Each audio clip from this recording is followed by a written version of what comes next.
everyone, welcome to Pen to Paper. I'm Leah Lindeman, author of the Canadian Reminiscence series. And today I'm really excited to be back. I'm sorry I wasn't able to make a video last week. My grandfather died 2 Fridays ago, so I was very busy trying to get a slideshow together, pictures, and it just took up a lot of my extra time. So I couldn't give tour this channel, but I'm back at it and excited to kind of share all the news about books and everything that's been going on with that. So first things first, I want to show you some new books that I bought at the store. It's actually one of my favorite secondhand stores and they're local. It's called R&L's Book Shop. No, R&L's bookstore in Alexandria, which is like 18 minutes from where I live, Alexandria, Ontario. And they actually just switched places and I wanted to check out their new place and I was just browsing shelves and I found 3 finds. I will show them to you. The Book of War Letters, 100 Years of Private Canadian Correspondence. I was so excited to find this because of the series that I'm writing. Well, already one of them has kind of been during World War I. The one that I'm writing, the book that I'm writing right now is during World War II. So I thought this would be indispensable research. Basically everyday Canadians who corresponded with each other during the wars. And this, goes even before World War I. So I don't know what other wars I'm going to be covering or have in the background in my future books. So I thought this would be good. Then I found The Forbidden by F.R. Tallis, and this seems to be kind of like someone dies.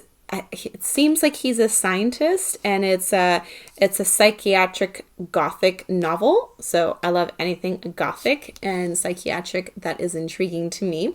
It seems that he dies, and when he dies, he brings something back from death, and I think he's a psychiatric doctor. So, and this seems to be set 1873 history. Love it. And then I found The Sweet Fire Thing by Leah Bray. This was actually probably the first not young adult, yes, YA series that I read or that I got into. And I have the first book. I don't have the second book, but I found the third book. So I was very happy to find that. Next, so now I'm going to talk to you a little bit about my December reads. Unfortunately, because I did buddy reads and one was the author reached out to me and asked for my review, I'm not going to shed too much light on what I thought. I'm just going to give a quick synopsis and quick few thoughts on them. But one of them I will be filming a dedicated video review to the one who the author reached out. The one where the author reached out to me, that's what I meant to say. And the other 2 are buddy reads, which I haven't discussed with Nikki from Dark Between Channels yet. We were reading Songbirds and Stray Dogs. So I guess I'll start with this one, although this was my second to last read of this month. It's not a long read. It's a quick read. It's by Megan Lucas. And I gave it 5 stars. It's about this young girl, Jolene, who is run out of the house because she ends up pregnant. And her aunt is a very strict Christian who won't stand for that kind of lifestyle in her house. So she sends her packing. And Jolene has nowhere to go. And along the way, she falls prey to those around her who are looking to hurt her, but she also finds a family along the way. And this, although there are some gut-wrenching moments in this book, it is all about finding family and starting over life with people who love you and who you can trust.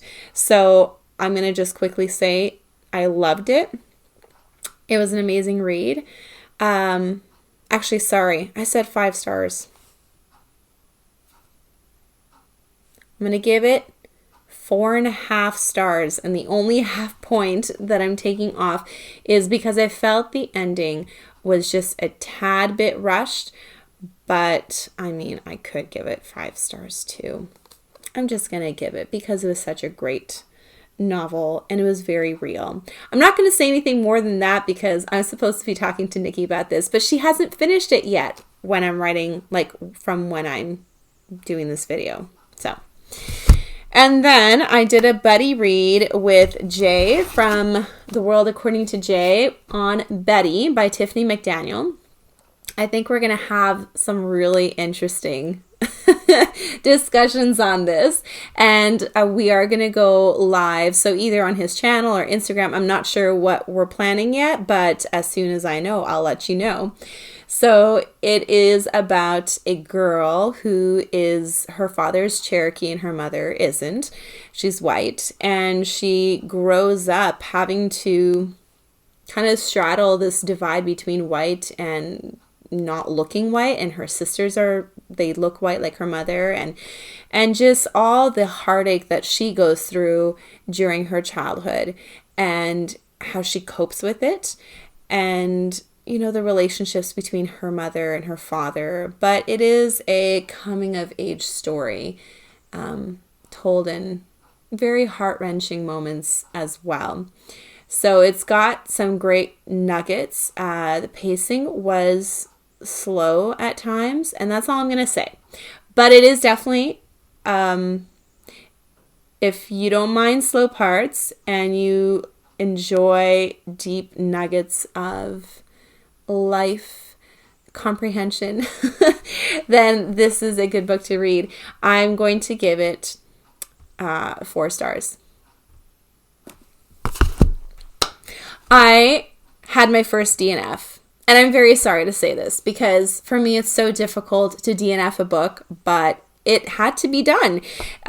So I, as you might have remembered, if you have seen any of my previous videos, in September I read The Bad Luck Bride by Jana McGregor, and it's a series. So the second in the series is The Bride Who Got Lucky. And I read it as I didn't read it. I heard it as an audiobook. And maybe that was the problem. I don't know. But the woman who was narrating, it just seemed over dramatic and washy and didn't really have much substance to it. The main character, she's the daughter of a count, or, you know, one of those higher up lords. And she wants to be independent. And she doesn't want to get married. She's interested in opening a bank for women so they could, you know, be able to move forward in their lives on their own. So I enjoyed that about the character. But she has this really strange romantic relationship with her cousin's husband's best friend. And it seemed overdone, like really overdone. And again, this could be because of the audiobook. Maybe I can give it another chance just reading the book.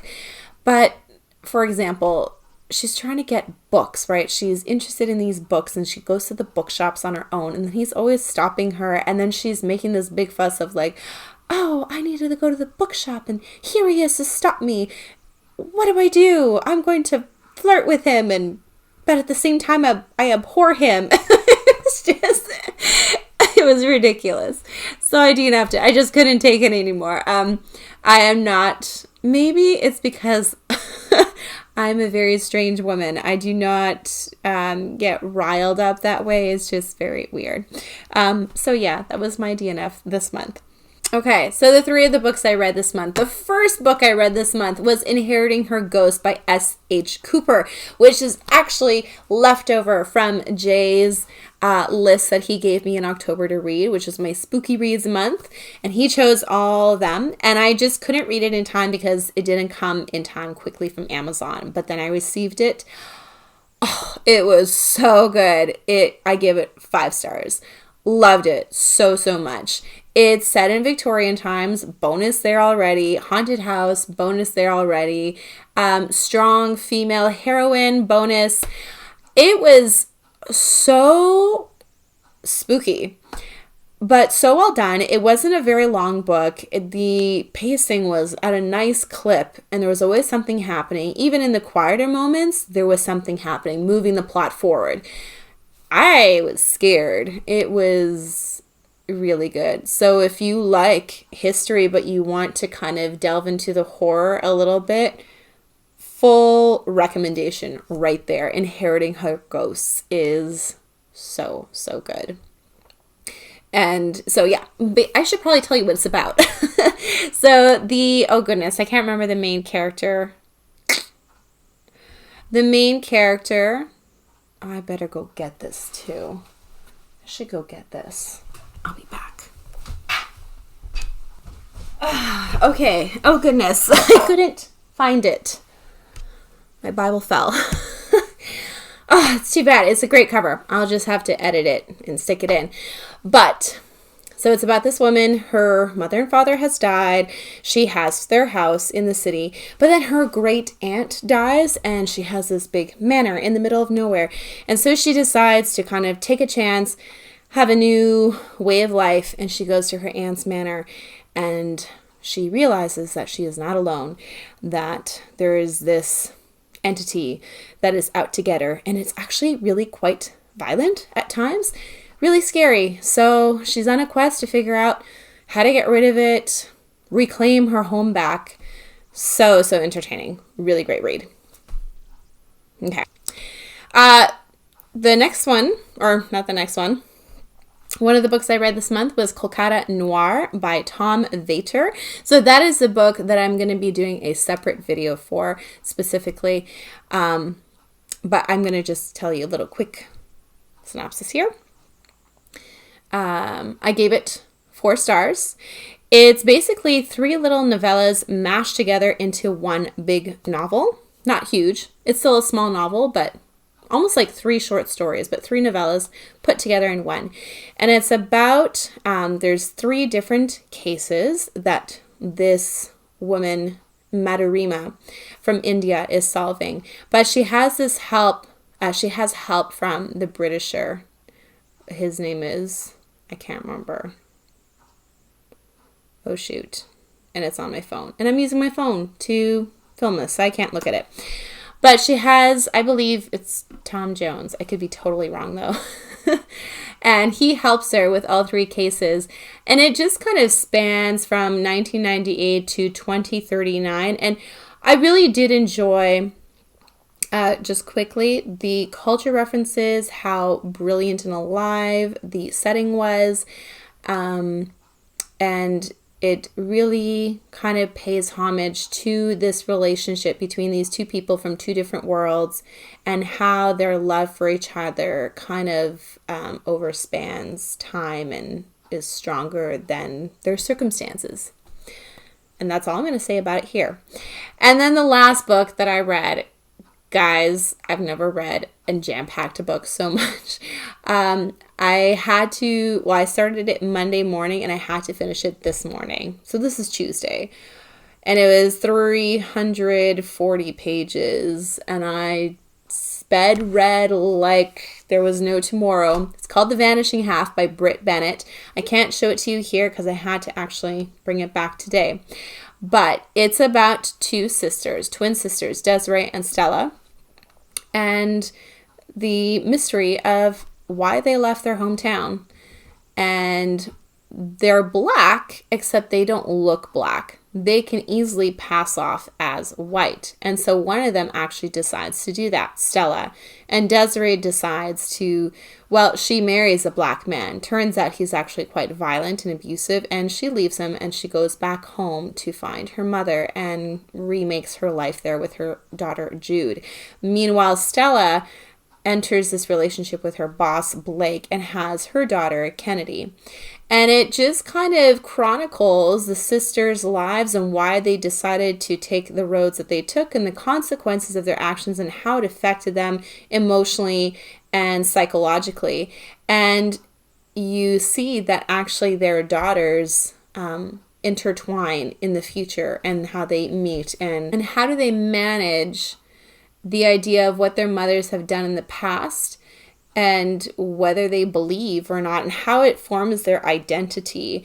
So this book is definitely touches on themes of identity, on how racism was judged in the past and how it is judged today, how, our consequences, not only do they affect us, but they affect others, and really ripples out into the actions, into our actions and the actions of others down the road. It was quite fascinating. I really did enjoy it. I'm giving it a 4 stars for this read.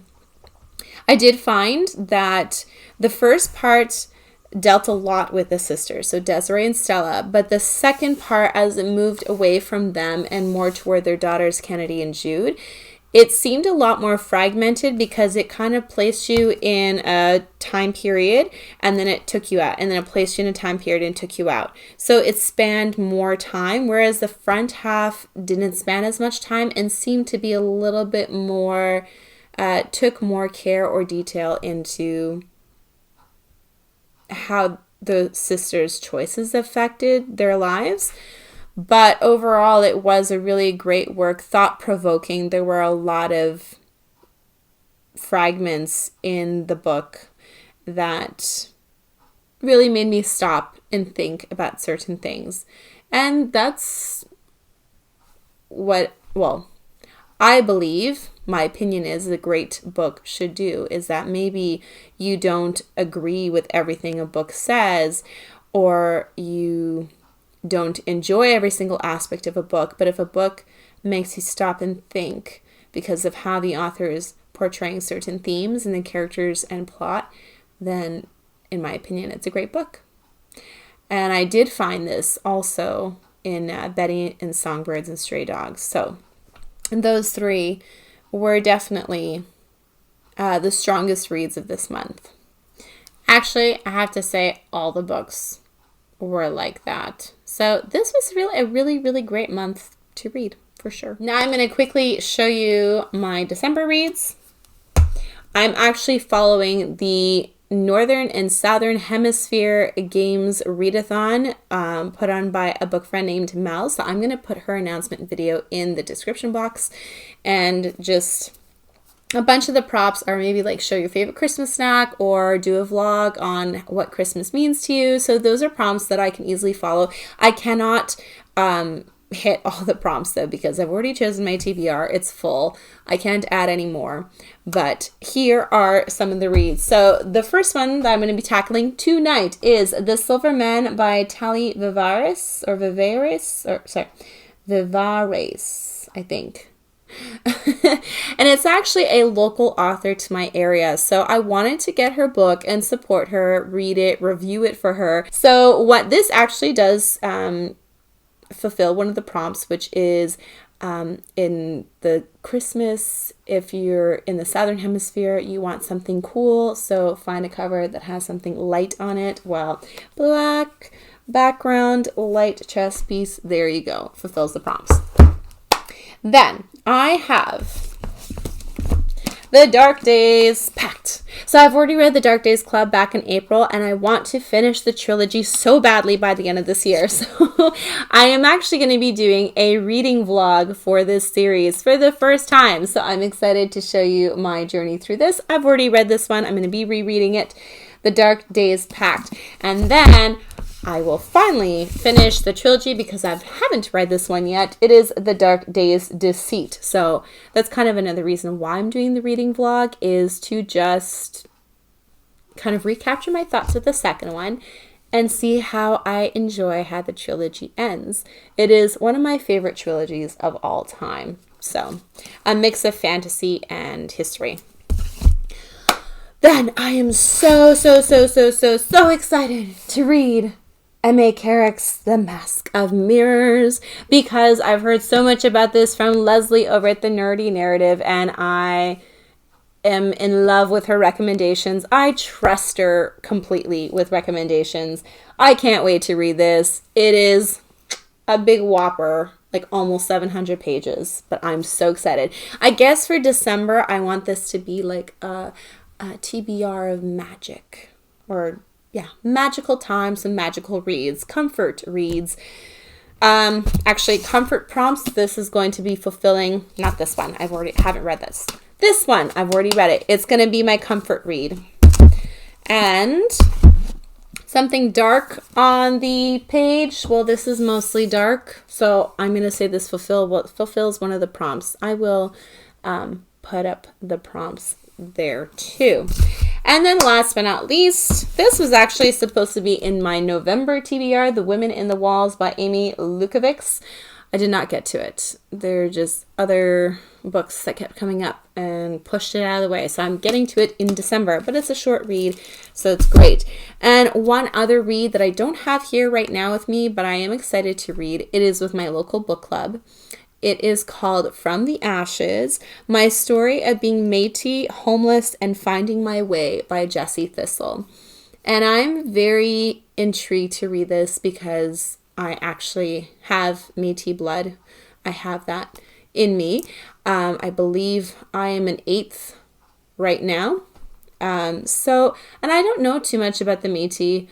I guess I identify more as Hispanic, but I do feel like I have strong ties to my native heritage as well. That would be, I guess, second strongest that I feel.